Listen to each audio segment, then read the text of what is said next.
اگر آپ یہ نہیں مانتے کہ قبر والے سنتے ہیں تو یہ تو حضرت تو کہتے تھے جو یہ حیات کو نہیں مانتا مردوں کی وہ میرے نزدیک مسلمان نہیں ہے۔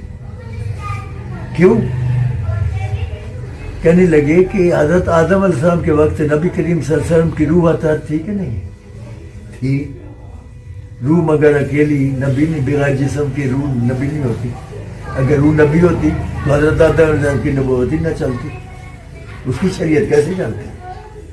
حضرت نوح علیہ السلام کے وقت بھی آپ کی روح عطا تھی مگر نبوت تو چلی حضرت نوح علیہ السلام کی۔ اسی طرح حضرت موسیٰ علیہ السلام کے زمانے میں آپ کی روح عطا موجود تھی مگر نبوت تو حضرت موسیٰ علیہ السلام ان کی چلی۔ جب آپ ہار ہرا میں تھے آپ کو نبوت حاصل ہوئی 40 سال کے بعد، اس وقت 40 سال تک بھی حضرت عیسیٰ علیہ السلام کی شریعت چلتی رہی اور آپ اس کے اوپر اس کے پابند رہے۔ آپ کے والدین کا نکاح بھی حضرت عیسیٰ علیہ السلام کی شریعت کے مطابق پڑھایا گیا۔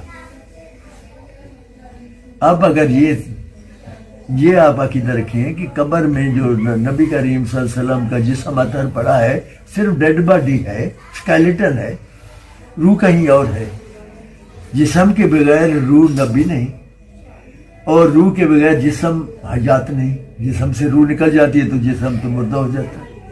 اس کا مطلب ہے روضہ اطہر میں پڑا ہوا جسم نبی نہیں، جو روح ہے جو جہاں پر یہ ریلیجن اور ویئر تو وہ بھی نبی نہیں۔